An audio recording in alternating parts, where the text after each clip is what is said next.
Damian Wayne has been on an adventure while his father was missing. He learned of a plot to destroy the Al Ghouls and now needs to find a way to prevent it from actually happening. Can he?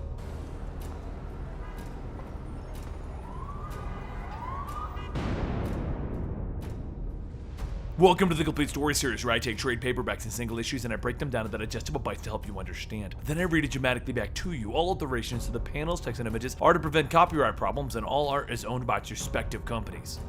The Luan Darga stand on their last leg, and now there remains only one willing to make sure the Luan destiny is fulfilled and the defeat of the Al Ghouls is ensured. As time passes, Damian receives an alert from a submarine, and with what he's been keeping there, he's hoping they have not taken it. When he gets down to the submarine, he discovers that the submarine has been robbed. It's been the 3 items from the Year of Blood vault. He makes his way to Mexico riding Goliath, debating on calling for help from Maya. But he decides not to, because if the world is going to end tomorrow, she'll get to live her last day in peace. You see, when Damian was a child, he was sent off on a Year of Blood to gather these items. What he didn't know is that they were there to keep the Luan from being awoken and destroying the Al Ghouls. But in an attempt to redeem himself, he returned all of the items, not knowing that this would in fact release the Luan and the end of the world. But what he doesn't know is the girl that worked with him last time, Maya, to return all of the items, she's already been dragged into this war. Goliath comes crashing into an altar, and Damian tells him hopefully he was wrong and the serpent heart has not been returned to this place. Back on the beach with Maya, her trouble is soon to begin when Talia Al Ghul arrives, having ordered the ninjas to capture her, and Talia tells Maya that she's made a mistake for being in Al Ghul territory. As Damian walks towards the altar, hoping that it has not been returned, he looks up to see that he was right. The serpent heart is right there. But before he can do anything, the Luan appear and they begin to attack. Goliath quickly jumps in to punch away the attackers, and Damian throws a batarang, hitting one of them in the nose. Goliath then grabs the Luan attackers to continue his battle. Damian looks back towards the serpent heart and he sees the ribs of the skeleton begin to turn into snakes and they begin to crawl around. So he calls to Goliath to come. They must leave. There are 2 items left, and the next place they must go to is half a world away. Elsewhere, Talia takes Maya and questions her on Damian's vault being broken into. The only people who knew about it were her trusted servants, Damian and Maya. Maya tells her that she hates the Al Ghouls, but Damian is a friend to her and she wouldn't sell him out. For the time being, she'll just have to remain on Talia's ship until she decides that she's ready to talk. Because if it wasn't Maya who broke into the vault, then who was it? Talia will discover it. Over in the Congo Basin, a Luan Darga begins to clear the path for his master, and as he tells him to follow him, an orb appears and starts to cut the man into pieces with lasers. A hand reaches out of the bushes and destroys the orb with fire. Then, the rest of the orbs, and he tells the man that he, Surin Darga, son of Den Darga, will accept his death as a tribute to their goals. Surin looks up to see the shadow of Damian and Goliath, and he tells his men that his death will only sweeten their accomplishments. Right after, they return the next artifact to Gorilla City. Damian begins to fly towards Gorilla City, but the Luan Darga has already begun their attack. Goliath lands on top of some of the soldiers, and then the 2 of them begin to make their way into the temple. Just outside of the temple, Surin makes his way closer to the temple when Damian and Goliath come bursting through the wall. Damian looks at Surin, and he tells him, "But you're just a child." And Surin says, "No more of a child than he is." And now he will give him a gift from one son to another. Surin holds out his arm and he begins to spray fire at Damian, but Goliath manages to jump in the path of it and shield Damian, and then begins to get him away. Damian doesn't have much time to recover when the attack on him begins again, and he begins to jump away using his grappling hook. Surin continues to make his way into the temple, and he starts to clear out the guards while Damian is trying to catch back up to him. He can't allow him to return this artifact. As Damian gets in, the rest of Surin's men begin to gang up on Damian, but he manages to fight his way through them until it's just Surin and him. Damian jumps in to kick, but Surin catches him by the leg and throws him into a nearby pillar. Once Damian is defeated, Surin orders his men to place the helmet back on the altar. But before they can, a giant boot cracks one of the men in the face. When Surin asks, "Who dares get in their way?" Batman tells him, "I dare." Damian looks back at his father, now having finally returned, and Surin uses that chance to attack and begin to call forth the fire again towards Damian. Batman drops the helmet that he took from the soldier and he jumps in to rescue his son. Damian tells him that he knew he wouldn't leave him. Batman never dies! But now, a soldier picks up the helmet and begins to jump up to place it on the altar, and that's when Maya tries to stop it, but she falls short. Surin begins to laugh, telling them that the Luan Darga are close to their victory, and once his family returns, everyone will watch as the end of all life arrives. worse. Surin tries to escape, but Maya jumps on his back, and before Damian can stop him, Maya and Surin disappear. Batman and Talia finish cleaning up the rest of the soldiers, and they sort of seem like they're getting along now, but Maya is still gone. Damian asks why would his mother bring Maya with her? She was happy! And Talia tells him that Maya was actually a spy for the Luan. She led them to the vault. Damian tells her that that is impossible. Maya fought by his side. Don't even start to talk about her that way. The three of them begin to walk out, and Damian asks his parents if they can work with him and not fight each other.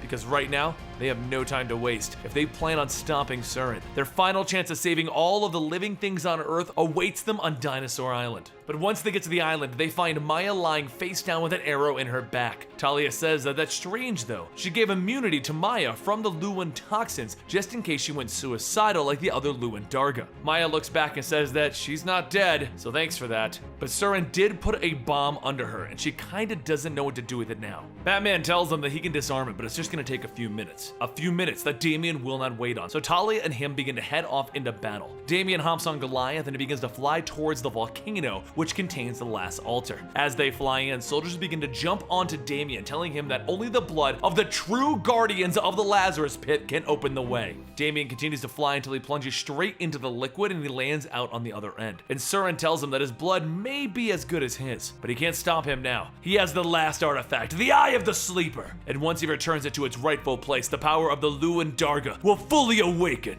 Damian quickly throws a batarang, knocking Surin's helmet off, but that's when worms begin to appear and attack Damian. Surin drops the eyeball into the pit, but Damian manages to dive in after it, catching it before it can fall. Damian and Surin struggle over the eye, and Damian tells him that you're just as insane as your father. Another worm lunges at Damian, knocking him away, and while Damian fights with the worm, Surin drops the eye. A green pillar of light shoots out of the pit, and Surin shouts out that the time has come! Finally, they will be able to cleanse the stain of life on this world and remake it under the guidance of the Darga. Damian jumps in, punching Surin, telling him that he won't allow that. The world will remain, and the ground beneath them begins to rise and shake as the two of them start to fight each other. Damian asks if Surin even knows how the magic of the Luan work. His spirit will not live on. Everything that his father told him is a lie. They exchange blow for blow, and Surin refuses to believe that. He must be lying. His father raised him from the dead for this purpose. He will return to him. Surin gets on top of Damian to finally end the fight, but before he can land the finishing blow, his arm is strung up and Batman swings in while the rest of them check on Damian. Damian gets back up, telling Surin that he is just being used as a weapon of conquest. Does he really want to die here? Is there nothing that he enjoyed on Earth? His father will only dispose of him, but Surin refuses to believe it. That's not true! My father loves me! Batman begins to fight off more of the worms, and Damian asks, does he really? If he did,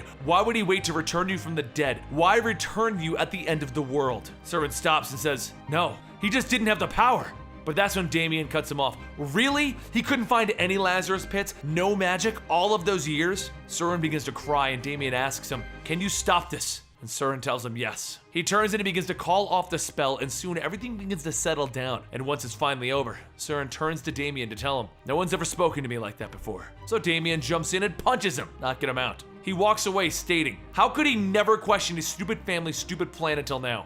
Batman and Talia begin to argue over what they should have done. Talia decided that she should have let Damian do this on his own, but Batman says that he is their son. As the two of them go on bickering, Maya says that she's sorry for them fighting, but Damian says they'll stop after a while. One might be unconscious, but they will stop. Meanwhile, I have my family. Later on Talia's ship, she says that she'll wait until he's awake, and then she'll interrogate him with no harm. Don't worry, Batman.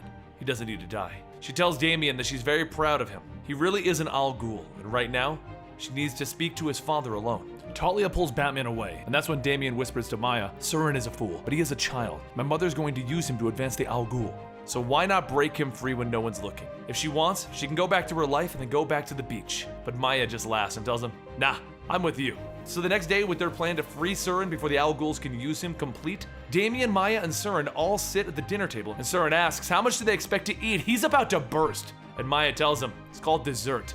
Have you not had it before? And he tells her that his father forbid him to indulge in mortal poisons. As the three of them continue to talk, Goliath begins to smell something, but before he can react, Luan Darga's soldiers appear and begin attacking. Surin tells Damian and Maya that they can release him now. He can stop the Luan from coming. While Damian and Maya fight, the soldiers suddenly stop and die. Damian turns his attention to Surin, asking what has he done? But soon, he too falls, and Maya yells out that it seems to be an energy drain. She has something that can keep at least Surin alive and with them. She begins to scan the area and states that it looks like the energy is going somewhere. So Damian decides that they're gonna follow it. Everyone hops in the back of Goliath and they begin to make their way to Russia, where they find all of the energy is going. Goliath lands and Damian and Maya begin to head over to see where it's going, and that's when they run into an invisible barrier. He says that he thought her helmet was good at picking up invisible energy, and she tells him, nobody's perfect. But that's when from behind them, Surin tells them that this was his father's personal temple. I have free passage here, and that's when he opens up the path for Damian and Maya. Everyone begins to enter the temple until they reach the bottom, and that's where they see all of the energy is going.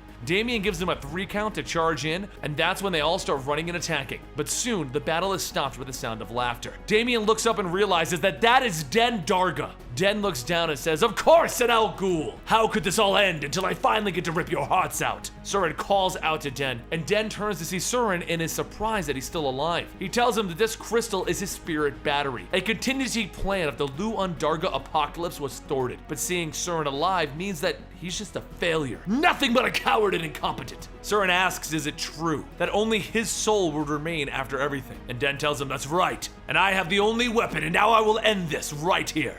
He then grabs Surin by the neck, and Surin reaches back, telling him, yes, we will end this right here. And his hands begin to ignite. With Den stunned, Goliath flies in, slamming him against the wall. And then Maya and Damian take turns beating into Den until there's almost nothing left. He crawls to the crystal, telling them that it doesn't matter now. They'll all be dead soon. So even if his body fails, the spell will complete itself. Maya asks him what they should do, and Damian says, he already told them. It's the battery. So the only thing they need to do is pull the spirits like Den did. Damian hooks onto the crystal and tells Surin to see if he can do like his father. And if he can do the same thing as Den, then he needs to guide them through these wires, because if it's a battery, they can short it out. Den tells him that if he does that, the discharge will kill him, but Den himself will still remain. So Maya calls out to Damian to stop, and he just tells Goliath to get everyone out of there and leave. Goliath begins to take off as soon the crystal explodes, throwing Damian to the ground. The blast sent Goliath back to the ground, and Maya runs over to check on Damian, but he's gone. Surin looks up and tells Maya, wait, Damian's right here. He's with the spirits. So Surin calls out to him, Damian, son of the Al Ghul. But Maya tells him not to call him that. He is Robin, son of Batman. He's a hero and her brother. Damian's spirit begins to hear their call, but that's when Den's spirit grabs a hold of him. Surin begins to ignite his hands and he blasts towards Den, and then an explosion goes off. Maya looks down at Damian, telling him they still have so much to do. Like finish that ice cream. And Damian struggles to get out the words. It wasn't that good. Damian starts to get back up, telling everyone that it looked like they succeeded. Well done, everyone. While Maya yells at Damian for not even thanking them for saving his life, he gets a call over his comm. Batman radios in, telling him that he's 3 hours late, and then the channel switches over and it's Talia telling him to bring Surin back. But Damian just tells them thank you for checking on him.